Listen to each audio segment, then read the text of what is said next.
Bismillahirrahmanirrahim. Assalamu alaikum. This is Mohammad Sharif, your course instructor for object-oriented programming, and today we are going to continue our previous concept or topic we were discussing in lecture number 1. This is our lecture number 2 for online classes. So we were discussing about some basic concept of object-oriented programming. उसकी हम summary देख रहे थे, उसको हम आज continue main topic है जो कल मैंने लास्ट टाइम आपको डिस्प्ले कराए थे। Object orientation, object and classes, overloading, inheritance, polymorphism, generic programming, exception handling and encapsulation. इनमें से चंद बेसिक चीज़ों को हम इस लेक्चर में डिस्कस करेंगे इंशाल्लाह। तो जो सबसे पहली चीज़ है वो एब्स्ट्रैक्शन। ऑब्जेक्ट ओरिएंटेड प्रोग्रामिंग में जो बहुत अहम चीज़ है वो है एब्स्ट्रैक्शन। एब्स्ट्रैक्शन कहते हैं कि हमारे पास अगर किसी ऑब्जेक्ट के किसी बहुत से पैरामीटर हैं और कुछ पैरामीटर एक सिचुएशन के लिहाज से हैं, कुछ पैरामीटर अलग सिचुएशन के लिहाज से हैं, और पैरामीटर या एट्रीब्यूट्स, और कुछ बिहेवियर किसी एक लिहाज से हैं और कुछ बिहेवियर किसी और लिहाज से हैं। तो सिचुएशन वाइज हम सिर्फ उन चीज़ों को मेंशन करेंगे जिसकी हमें ज़रूरत पड़ती है। तो ये जो प्रिंसिपल है यहाँ पे लिखा हुआ है कि capture only those details about an object that are relevant to the current perspective. यानी इसके हमारे पास जो डिटेल है वो बहुत ज़्यादा है किसी भी ऑब्जेक्ट के, लेकिन जो करंट पर्सपेक्टिव या मौजूदा सूरत हाल है उसके मुताबिक हमें जिन चीज़ों की ज़रूरत है उससे हम डील करेंगे, बाकी चीज़ों को हम अवॉइड करेंगे। फॉर एग्जांपल हमारे पास एक पर्सन है अली, वो एक पीएचडी स्टूडेंट भी है और एक टीचर भी है जो कि टीच करता है बीएस के स्टूडेंट्स को। तो अगर वो एज अ स्टूडेंट है तो उसको कुछ एट्रीब्यूट हैं, वो अगर as a employee as a teacher है वो उसके अलग एट्रीब्यूट्स हैं और उसके अलग अलग बिहेवियर है। तो यहाँ पे ओवरऑल जो एट्रीब्यूट्स आपको नज़र आ रहे हैं, नेम है, स्टूडेंट रोल नंबर है, ईयर ऑफ स्टडी है, CGPA।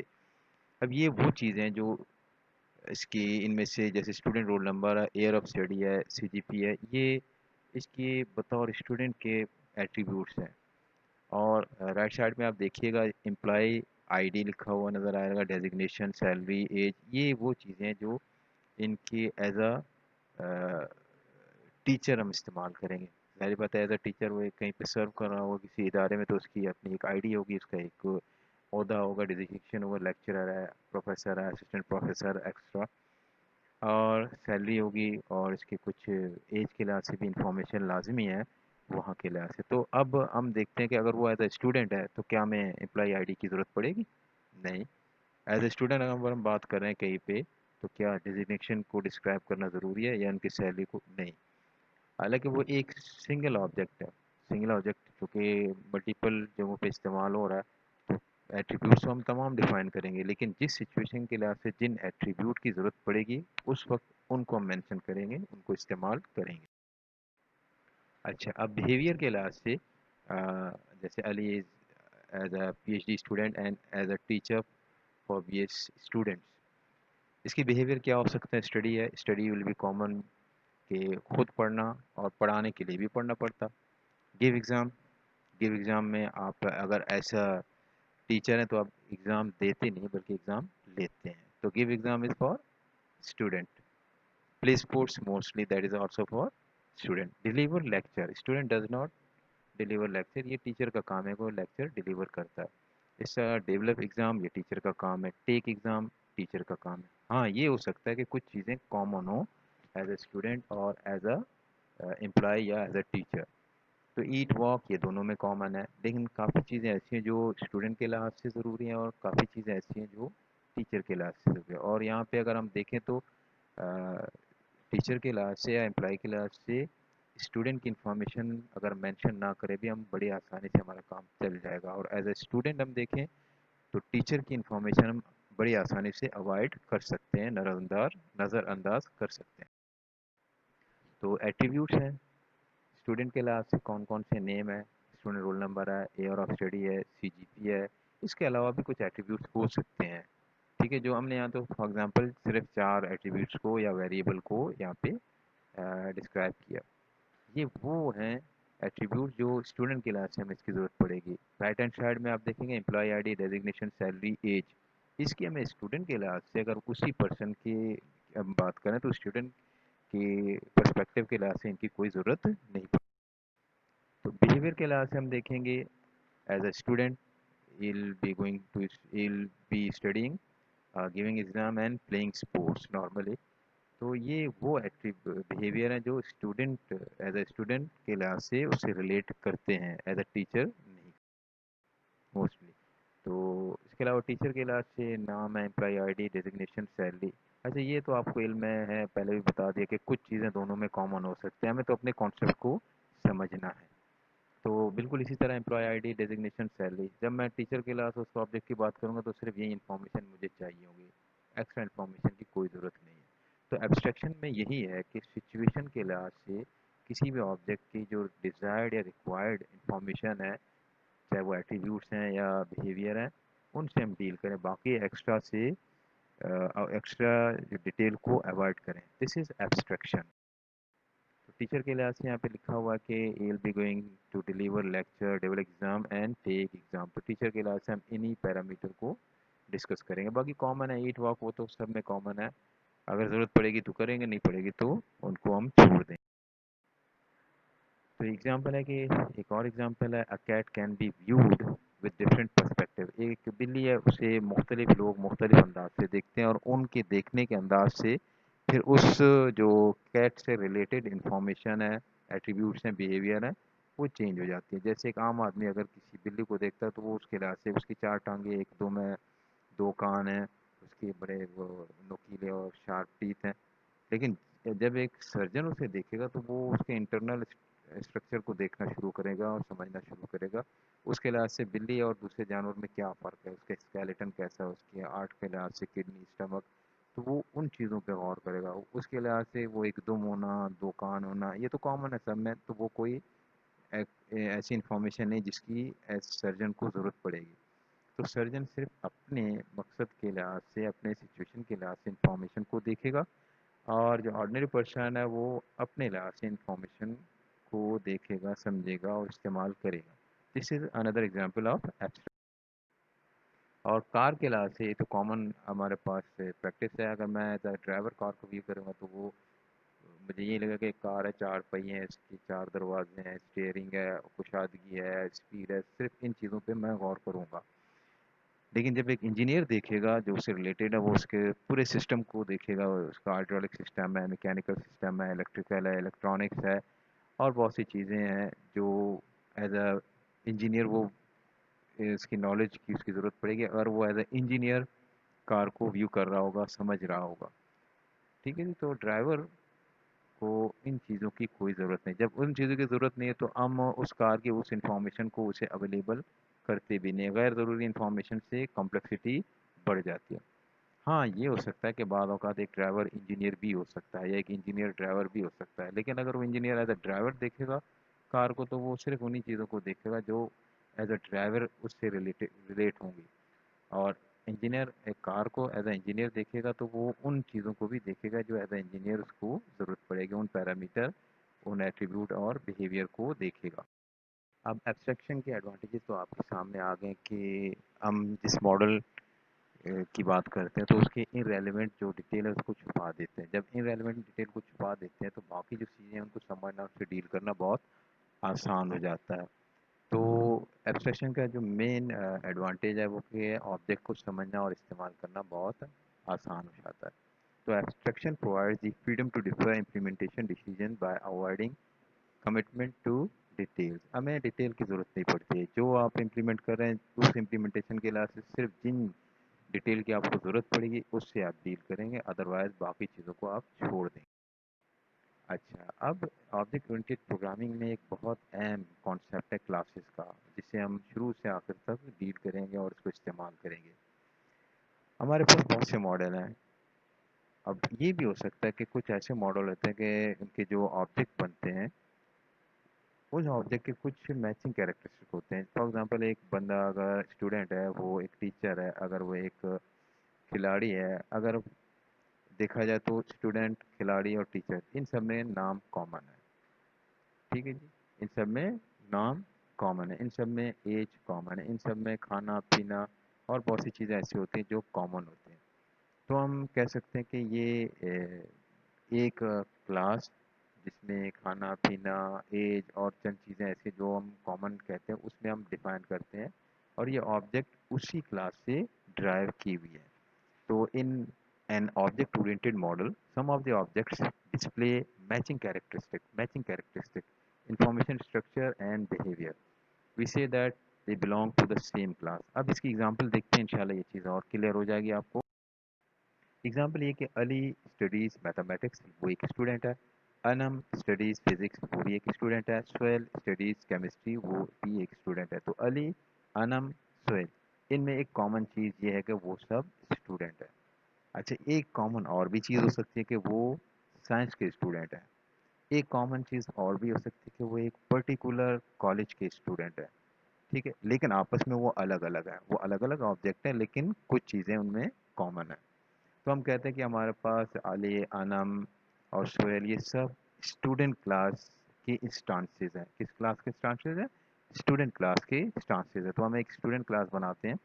उस स्टूडेंट क्लास में हम ये लिखते हैं कि student can have a subject, student can have a name, student can have a institute name where he or she will be studying. तो फिर उसके बाद हम ड्राइव करते हैं इसमें अली ऑब्जेक्ट को, उसमें से अनम ऑब्जेक्ट को और स्वेल ऑब्जेक्ट के। स्वेल के लास्ट से अनम और अली के लास्ट से उनके नाम अलग होंगे, लेकिन वो स्टूडेंट होंगे, ये चीज़ इनमें कॉमन है। अच्छा, वो उनके सब्जेक्ट हो सकते हैं अलग होंगे, लेकिन यहाँ पे एक चीज़ कॉमन है कि उनके सब्जेक्ट मैथ, फिजिक्स और केमिस्ट्री साइंस के सब्जेक्ट हैं। ठीक है जी, तो यहाँ पे ये बात क्लियर होनी चाहिए कि हमारे पास अली, अनम, सुहेल जो ऑब्जेक्ट हैं वो एक ही क्लास से रिलेट करते हैं, और वो क्लास कौन सी है? स्टूडेंट क्लास की है। तो each one is a student, we say these objects are instances of student class. तो हम अ, देखते हैं कि हम किसी क्लास से जो हमें जितने ऑब्जेक्ट की ज़रूरत पड़ती है, फॉर एग्जांपल 10, 12, 15, उसमें से 5-6 ऑब्जेक्ट ऐसे हैं जो कुछ कॉमन चीज़ें रखते हैं। तो हम एक क्लास बनाते हैं और उसी क्लास में से उसको ड्राइव करते हैं। तो इसके अलावा ये हो सकता है कि आप एहसन, आमिर और आतिफ, ये सब टीचर हैं। तो they will be belonging to a class as a teacher class. तो क्लास हो गई टीचर, लेकिन इनमें अपनी इनकी अलग से चीज़ें हो सकती हैं कि इनके सब्जेक्ट अलग होंगे। ये एक मैथ पढ़ा रहा है, एक कंप्यूटर साइंस पढ़ा रहा है और एक फिजिक्स पढ़ा रहा है। तो कॉमन चीज़ क्या है? टीचर। ठीक है, तो each objects are the instances of a teacher of the teacher class. Graphically इसको हम कैसे रिप्रेजेंट करते हैं? बहुत ही आसान है। क्लास में दो चीज़ें हैं, एक तो क्लास आईडी है जिसको हम क्लास नेम का नाम दे रहे हैं यहाँ पे। उसके एट्रीब्यूट्स हैं जिसे पैरामीटर या वेरिएबल आप कह सकते हैं। उसके ऑपरेशन है जिसको आप बिहेवियर या मेथड कहेंगे। तो क्लास का एक नाम होगा, उसके एट्रीब्यूट्स होंगे और इसकी ऑपरेशन होंगे। इसको अगर हम नॉर्मल फॉर्म में देखेंगे तो तीन ही चीज़ें अलग अलग हम डिफाइन करेंगे। इसको सेपरेट फॉर्म में हम देखेंगे तो सिर्फ क्लास का नाम ही एक रेक्टेंगल में मेंशन करेंगे। तो ग्राफिकली इसको इस तरह मेंशन करते हैं। अब ये चीज़ ध्यान में रहे कि class itself is nothing, it's just an skeleton. ये एक नक्शा, ये मैप है कि ये चीज़ें होंगी। अब ये तमाम चीज़ों से आप अगर कोई एक्चुअल ऑब्जेक्ट बनाएंगे तो वो ऑब्जेक्ट होगा एज ऑब्जेक्ट और वर्किंग होगा, लेकिन class itself is something that is just like a map, just like an structure detail. अच्छा जी, एग्जाम्पल और है कि आपके पास सर्किल ग्लास है और सर्किल ग्लास में इसके एट्रीब्यूट सेंटर है, रेडियस है, इसके बिहेवियर ड्रॉ, मतलब सर्किल को ड्रॉ करते हैं। अगर सर्किल में और हमें बिहेवियर मिला है तो उसका एरिया कंप्यूट कर सकते हैं। ये सर्किल क्लास है, तो circle is a class name, centre, radius are the class behaviour, sorry, center and radius are class attribute variable, और draw, compute area are the behavior of the class. अब इस circle class को हम compress form में या suppress form में इस तरह लिखते हैं कि एक रेक्टेंगल होगा जिसकी अंदर सिर्फ हम उसका नाम लिख देंगे। इसी तरह एक पर्सन क्लास है, पर्सन का नाम, age, gender, these are the attributes, and eat, walk, these are the behaviour. और पर्सन जो लिखा हुआ नज़र आ रहा है वो क्लास का नाम है। तो हमने इससे पहले पिछले लेक्चर में तीन चीज़ों को डिस्कस किया था कि एक आईडी होनी चाहिए, एट्रीब्यूट्स होने चाहिए और बिहेवियर। तो किसी भी ऑब्जेक्ट में ये तीनों चीज़ें होती है। ये जहन में रहे। अब जो हम देख रहे हैं वो ऑब्जेक्ट नहीं बल्कि क्लास है, यानी ऑब्जेक्ट में क्या क्या चीज़ें होनी चाहिए उसकी इंफॉर्मेशन आपके सामने है। अब ऑब्जेक्ट ओरिएंटेड प्रोग्रामिंग में जो बहुत ज़बरदस्त एक खूबी है वो इनहेरिटेंस, इनहेरिटेंस या विरासत।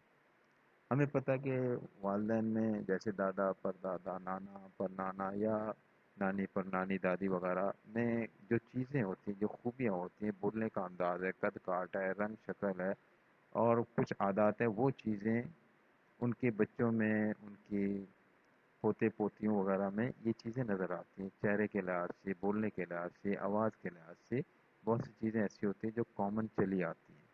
यानी ये वो पैरामीटर हैं, ये वो एट्रीब्यूट्स हैं, ये वो बिहेवियर है जो इससे पीछे जो इनके वालिदैन होते हैं, आबा अजदाद होते हैं, उनसे ये कॉमन इनहेरिट करते हैं या विरासत में हासिल करते हैं। A child inherits characteristics of its parent. Beside inherited characteristics, a child may have its own unique characteristics. अब ये हो सकता है कि इनके वालिद हैं वो उनमें चंद खूबियाँ हैं लेकिन वो पढ़े लिखे नहीं, लेकिन जो बच्चा है वो पढ़ लिख गया तो ये इसकी इजाफी खूबी होगी। ठीक है जी। तो इनहेरिटेंस मीन्स आपके पास दो चीज़ें होंगी, एक आपके पास बेस और एक ड्राइव्ड। बेस को आप पेरेंट समझें और ड्राइव्ड को आप चाइल्ड समझें। तो बेस क्लास और ड्राइव्ड क्लास ये कॉन्सेप्ट है। हमारे पास जो बेस क्लास की इंफॉर्मेशन है या कैरेक्टरिस्टिक है वो कॉमन होंगे चाइल्ड क्लास में। तो if a class B inherits from class A, then it contains all the characteristics, information structure and behavior of class A. अब क्लास A आपके पास पेरेंट क्लास है, क्लास बी चाइल्ड क्लास है, class B inherit करता है class ए को, तो class ए की जो इंफॉर्मेशन स्ट्रक्चर यानी जिसे हम एट्रीब्यूट का नाम देते हैं एंड बिहेवियर वो क्लास बी में भी मौजूद होंगी। हाँ ये हो सकता है कि क्लास बी की उस जो इंफॉर्मेशन स्ट्रक्चर और बिहेवियर के अलावा अपने यूनिक भी इंफॉर्मेशन स्ट्रक्चर और बिहेवियर हों, लेकिन क्लास ए की इंफॉर्मेशन स्ट्रक्चर और बिहेवियर को वो कंटेन करेगी। The parent class is called base class and the child class is called derived class. Beside inherited characteristics, derived class may have its own unique characteristic. तो इसको हमने discuss कर दिया कि ना सिर्फ ये कि आपके पास जो पेरेंट या ड्राइव क्लास है उस जो की खूबियाँ या स्ट्रक्चर और बिहेवियर है वो ड्राइव क्लास में होंगी, बल्कि इसके अलावा भी कुछ एक्स्ट्रा बिहेवियर या इंफॉर्मेशन स्ट्रक्चर उसमें पाई जाएंगी, बल्कि हम करते हैं। ग्राफिकली आप देखिएगा हमारे पास एक पर्सन क्लास है, पर्सन क्लास यहाँ पे पेरेंट क्लास है और तीन अलग क्लासेस हैं, स्टूडेंट, टीचर, डॉक्टर। तो पर्सन के लिहाज से हम अगर चंद चीज़ों को देखें, पर्सन नेम है, पर्सन एज है, तो ये स्टूडेंट में भी उसका नाम है, उसकी एज है, टीचर का नाम है, उसकी एज है, डॉक्टर का नाम है, उसकी एज है, ये चीज़ें पाई जाएंगी। तो वो चीज़ें जो पर्सन में और स्टूडेंट, टीचर और डॉक्टर में कॉमन होंगे वो हम पर्सन में डिफाइन करते हैं और स्टूडेंट, टीचर और डॉक्टर क्लास पर्सन क्लास को ड्राइव करेंगे। तो पर्सन क्लास की वो इंफॉर्मेशन स्ट्रक्चर और बिहेवियर को भी कंटेन करेंगे। अब student class as a student उसके कुछ और पैरामीटर भी होंगे, उसके बिहेवियर होंगे, इस तरह टीचर और इसी तरह डॉक्टर। ठीक है जी।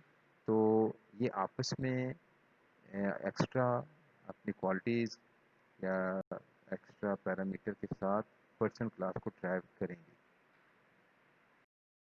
इसकी एक और एग्जांपल है शेप की है। शेप, लाइन भी एक शेप है, सर्कल भी एक शेप है और ट्रायंगल भी एक शेप है। तो शेप का एक नाम होगा, लाइन का नाम लाइन होगा, सर्कल है इसका नाम होगा, ट्रायंगल का एक नाम होगा।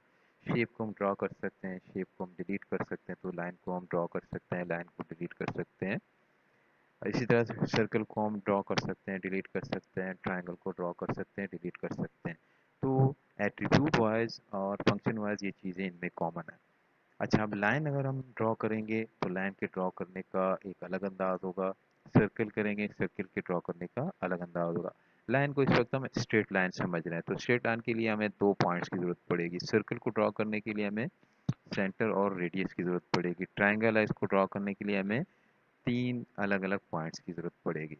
लेकिन ड्रॉ करना, कलर करना और डिलीट करना, इरेज करना, ये सारी चीज़ें ऐसी होंगी जो सब में कॉमन होंगी। तो कॉमन एट्रीब्यूट या कॉमन बिहेवियर को हम शेप में डिफाइन करते हैं, और शेप जो लाइन और सर्कल और ट्रायंगल क्लास है वो शेप क्लास को ड्राइव करेंगे। तो shape class is again here the parent class, line, circle and triangle are the child class। तो parent class को हम base और child class को drive class कहते हैं।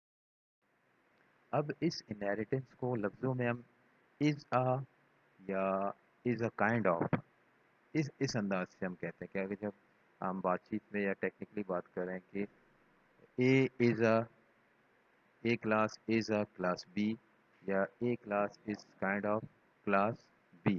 तो ये हम इनहेरिटेंस की बात कर रहे होते हैं। तो each drive class is a special kind of its base class. तो बेस क्लास दोनों में कॉमन है, लेकिन वो स्पेशल है अपने इजाफी खूबियों, अपने इजाफी इंफॉर्मेशन के लिहाज से। वो हर क्लास अलग अलग स्पेशल क्लास का है। अब is a relationship is student is a person, ठीक है जी। तो teacher is a person, doctor is a person, हमें पता है स्टूडेंट इज अ पर्सन। तो ये विरासत या इनहेरिटेंस के लिहाज से है। जब आप किसी जगह इज़ अ का लफ्ज़ देखें तो आप समझ लें कि हम जो बात कर रहे हैं वो इनहेरिटेंस के लिहाज से कर रहे हैं। यहाँ पे डिटेल में चीज़ें नज़र आ रही है। पर्सन है, उसका नाम, एज, जेंडर है, ये एट्रीब्यूट्स हैं। ईट और वॉक इसके बिहेवियर है। Student will be having a name, age and gender. He will be having to eat and walking. और टीचर में भी ये चीज़ें कॉमन है कि टीचर का नाम होगा, उसकी एज होगी, उसकी जेंडर होगा, वो खाएगा पिएगा और चलेगा फिरेगा। डॉक्टर में भी ये चीज़ें कॉमन है। तो कॉमन चीज़ों को दोबारा हमें डिफाइन करने की कोई ज़रूरत नहीं है। हम क्या करते हैं, स्टूडेंट को ड्राइव करते हैं पर्सन क्लास से। अब पर्सन में जो हमने नाम, एज, जेंडर, ईट, वॉक और इसके अलावा चीज़ों को डिफाइन किया है वो ऑटोमेटिकली अवेलेबल हो जाएंगी स्टूडेंट के लिए। तो ये बहुत आसान हो जाएगा मैनेज करना, चेंज करना। फॉर एग्जांपल पर्सन एक ऐसी क्लास है जिसमें से हमने 30 क्लासेस को ड्राइव किया। अब अगर मैं इसमें एक 30 क्लास में कोई एक पैरामीटर जो कि कॉमन है वो ऐड करना चाहूँगा, तो हर क्लास में अलग अलग जाके उस पैरामीटर को ऐड करना, डिफाइन करना 30 क्लास में काफ़ी टाइम कंज्यूमिंग है। इसके बजाय मैं ये करूँगा कि पर्सन क्लास में उस कॉमन एट्रीब्यूट को या बिहेवियर को डिफाइन कर दूँगा। जब मैं वहाँ से डिफाइन करूँगा तो ऑटोमेटिकली जो 30 क्लासें होंगी या 40 या 100 200 जितनी भी क्लासें होंगी उन सब के लिए अवेलेबल होगा। तो इस तरह हमें जो प्रोग्रामिंग के लिहाज से चेंज को कंट्रोल करना बड़ा आसान होगा और अपने प्रोग्राम को मैनेज करना बहुत ज़्यादा आसान हो जाएगा। तो इससे आपको अंदाज़ा हुआ कि इनहेरिटेंस की कितनी ज़्यादा अहमियत है। तो स्टूडेंट अलग से अपने जो एट्रीब्यूट्स है, पैरा बिहेवियर है वो भी रखेगी। उसका प्रोग्राम कौन सा होगा, वो आईटी है, सीएस है, लॉ है, मैथमेटिक्स है, वगैरह वगैरह। स्टडी ईयर क्या है उसका, तो स्टडी ईयर है 2020 है, 2021 है और वट एवर। तो इसके अलावा जो उसके बिहेवियर होंगे वो स्टडी करेगा, एग्ज़ाम देगा, वगैरह वगैरह। टीचर के लिहाज से उसकी डेजिग्नेशन होगी, इसकी सैलरी होगी और वो टीच करेगा और एग्ज़ाम लेगा। डॉक्टर के लिहाज से इसकी डेजिग्नेशन है, सैलरी है और वो चेकअप करेगा, प्रिस्क्राइब करेगा। अच्छा, यहाँ पे हम एक और चीज़ भी देखते हैं कि डॉक्टर का नाम तो है, एज है, जेंडर है, वो टीचर में भी है और स्टूडेंट में भी है। लेकिन डॉक्टर और टीचर में आप ज़रा गौर कीजिएगा, दो चीज़ें और भी कॉमन है, डेजिग्नेशन और सैलरी। तो क्यों ना हम डॉक्टर को ड्राइव करें टीचर क्लास से। तो इससे ये होगा कि टीचर क्लास की जितनी खूबियाँ यानी पैरामीटर और इसके बिहेवियर होंगे वो तो डॉक्टर को अवेलेबल होंगे। तो पर्सन के भी अवेलेबल हो गए और टीचर के भी अवेलेबल हो गए, क्योंकि टीचर के साथ टीचर तो ऑलरेडी पर्सन क्लास से ड्राइव्ड है। तो पर्सन क्लास के जो एट्रीब्यूट और बिहेवियर है वो अवेलेबल हो गए टीचर को, और टीचर के जो एक्स्ट्रा एट्रीब्यूट्स हैं, डेजिग्नेशन, सैलरी है, वो अवेलेबल हो गए डॉक्टर को। तो हम इस तरह भी कर सकते हैं कि मल्टीपल इनहेरिटेंस कर सकते हैं स्टेप बाय स्टेप। यहाँ पे हम ड्राइव क्लास को फर्दर ड्राइव कर सकते हैं। ठीक है जी, होपफुली आपको इसकी समझ आ रही होगी। यहाँ पे इस रिलेशनशिप को और ज़्यादा एक एग्जांपल से वाज़े किया गया है कि हमारे पास शेप क्लास है जिसमें कलर, कोऑर्डिनेट, ये एट्रीब्यूट्स हैं, ड्रॉ, रोटेट, सेट कलर, ये बिहेवियर है या फंक्शन है या मेथड है। और सर्कल, लाइन और ट्रायंगल तीन क्लास हैं जिसको हमने शेप क्लास से ड्राइव किया। सर्कल होगा, उसका कोई कलर तो होगा, कोऑर्डिनेट सिस्टम होगा, उसको हम ड्रॉ करेंगे, सर्कल को रोटेट कर सकते हैं, उसका कलर सेट कर सकते हैं। इस तरह लाइन है और इस तरह ट्रायंगल है, तो ये चीज़ें सब में कॉमन है, इसलिए इन तमाम क्लासेस को हम ड्राइव करते हैं किस क्लास से? शेप क्लास से। तो shape class is a parent और बेस क्लास। तो सर्कल जो कि एक ड्राइव क्लास या चाइल्ड क्लास है, उसके अपने भी कुछ पैरामीटर होंगे जो सिर्फ उसी के लिए हैं, उससे खास होंगे। उसका एक रेडियस है, उसके ड्रॉ करने का एक अलग तरीका भी है। अब देखें, ड्रॉ कॉमन है शेप में भी और इसमें भी, लेकिन ड्रॉ करने का तरीका सर्कल का, लाइन का, ट्रायंगल का अलग है। तो हम यहाँ पे इसको दोबारा डिफाइन करेंगे। अब हम देखेंगे बाद में इंशाल्लाह डिस्कस करेंगे कि इस सिचुएशन में ड्रॉ का जो बिहेवियर, मेथड या फंक्शन है वो कौन सा इस्तेमाल होगा सर्कल का, वो जो शेप में डिफाइन है या वो सर्कल इटसेल्फ उसमें डिफाइन है। बहरहाल सर्कल का कंप्यूट एरिया हम करते हैं, इससे लाइन के लिहाज से उसकी लेंथ होती है, इसको ड्रॉ करते हैं, ड्रॉ करने का अलग तरीका होगा। ट्रायंगल है, उसके तीन एंगल हम डिफाइन करते हैं, उसको ड्रॉ करने का तरीका और उसका एरिया कंप्यूट करने का तरीका अलग होगा। ठीक है जी, तो जो चीज़ें अलग होंगी उसको हम अलग से उस ऑब्जेक्ट में या उस क्लास में डिफाइन करेंगे। ठीक है, जो कॉमन होंगे वो हम बेस क्लास से ड्राइव कर लेंगे। इनहेरिटेंस के एडवांटेजेस तो आपको अंदाज़ा हो चुका होगा क्या है। हम इसमें रीयूज़ करते हैं, जो ये सबसे ज़्यादा जो अहम चीज़ है वो रीयूज़ है। रीयूज़ की वजह से बाकी जो दो पॉइंट आपको नज़र आ रहे हैं वो इसी के सब पार्ट हैं। Reuse, less redundancy, increased maintainability. Reuse का मतलब है किसी चीज़ को एक दफ़ा डिफाइन करना और बार बार इस्तेमाल करना। तो हम बेस क्लास में जो पैरामीटर और बिहेवियर डिफाइन करते हैं वो उसी पैरामीटर और बिहेवियर को हम 25 जगह पे इस्तेमाल कर सकते हैं। अगर हमारे पास मल्टीपल स्टेप में इनहेरिटेंस होगी तो उसी जो मेन बेस क्लास है उसको और उसके बाद नंबर ऑफ लेवल के बाद जो चाइल्ड या ड्राइव क्लास है उसमें उसको इस्तेमाल कर सकते हैं। तो एक बिहेवियर पैरामीटर को हम बार बार इस्तेमाल करेंगे, तो दिस इज द रीयूज। अच्छा जी, लेस रिडंडेंसी, ये रीयूज का ही एक वो है इसकी यानी आप समझे एक्सप्लेनेशन है कि रिडंडेंसी का मतलब है एक चीज़ को एक से ज़्यादा दफ़ा करना किसी भी अंदाज से। अगर हम एक ही कोड को बार बार लिखते चले जाएंगे वो रिडंडेंट कोड कहलाएगा, लेकिन एक दफ़ा लिखने के बाद सिर्फ इस्तेमाल करें तो वो रिडंडेंसी को हम रिड्यूस कर रहे हैं।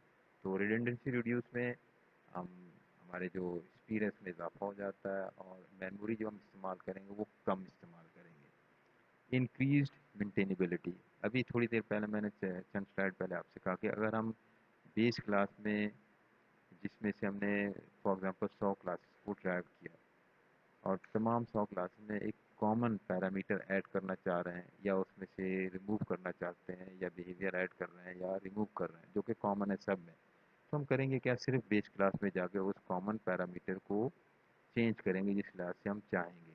तो 100 क्लास, 50 क्लास, 200 क्लास में अलग अलग जाके चेंज करने के बजाय हम सिर्फ एक बेस क्लास में चेंज करते हैं। तो इससे क्या होगा कि हमारा जो सिस्टम होगा वो मेंटेन करना ज़्यादा आसान हो जाएगा। रीयूज विथ इनहेरिटेंस, तो main purpose of inheritance is reuse. तो मैंने यही कहा कि आपके पास जो इनहेरिटेंस का जो एडवांटेज है वो रीयूज करना ही है। We can easily add new classes by inheriting from existing class, select an existing class closer to the desired functionality, create a new class and inherit it from the selected class, add to and or modify the inherited functionality। तो ये वो बातें होंगी इससे पहले मैं आपसे discuss कर चुका हूँ कि इनहेरिटेंस की वजह से अगर मुझे एक नया क्लास बना रहा हूँ उसमें ऐसी चीज़ें मैं ऐड करना चाहता हूँ जो ऑलरेडी एक क्लास में मौजूद है, तो उस क्लास से उसको इनहेरिट करूँ और एक्स्ट्रा फंक्शनलिटी इसमें डाल दूँ। एग्जाम्पल ऑफ शेप क्लास, ये हम पहले डिस्कस कर चुके हैं कि हमारे पास shape is the base class, circle, line and triangle are the drive classes. तो इनमें जो कॉमन चीज़ें वो आप ले लेते हैं और इसके अलावा जैसे यहाँ पे ड्रॉ है, सर्कल, लाइन और ट्रायंगल के ड्रॉ करने का मेथड अलग होगा, तो उसको हम दोबारा इन्हीं क्लासेस में दोबारा डिफाइन करेंगे या मॉडिफाई करेंगे। अच्छा जी, अब ये हो सकता है कि आप जो एक बेस क्लास है, उस बेस क्लास को बतौर इस बेस क्लास में से एक क्लास को आपने ड्राइव किया है, ड्राइव क्लास में से मज़ीद एक क्लास को आप ड्राइव करना चाहते हैं, तो उस की आप मल्टीपल इनहेरिटेंस कर रहे होते हैं कि मल्टीपल स्टेजेस में। जैसे कि आपको नज़र आ रहा है कि टीचर है और डॉक्टर है, तो teacher is the drive class of person and doctor is the drive class of teacher. तो टीचर में वो तमाम एट्रीब्यूट्स और बिहेवियर होंगे जो पर्सन में होंगे, और डॉक्टर में वो तमाम एट्रीब्यूट्स और बिहेवियर होंगे जो कि टीचर में होंगे। अब ये अलग बात है कि जो ड्राइव क्लास है वो अपनी अलग जो एट्रीब्यूट्स और बिहेवियर भी रखेगा। अच्छा जी, अब ये चीज़ जो दोबारा मैं यहाँ पे डिस्प्ले कर रहा हूँ, आप देखिएगा। अगर आपको ज़रूरत है तो आप टीचर से डॉक्टर को ड्राइव करें, अदरवाइज अगर ज़रूरत नहीं है तो आप डायरेक्टली पर्सन क्लासेस को ड्राइव करें। सो हमने काफ़ी चीज़ों को इस वक्त डिस्कस किया, आप इसको रिपीट करें, रिवाइज करें। इंशाल्लाह अगली क्लासेस में हम और ज़्यादा डिटेल में इन चीज़ों को डिस्कस करेंगे, और चंद क्लासेस के बाद अपने लैब एक्टिविटी को भी इंशाल्लाह यहाँ से शुरू करेंगे। यहाँ से आपको बताया जाएगा कि किस तरह आपने प्रोग्रामिंग के जो थ्योरी के कॉन्सेप्ट हैं उनको प्रोग्रामिंग में किस तरह इम्प्लीमेंट करना है। तो जब तक के लिए अल्लाह हाफिज़, अस्सलाम वालेकुम।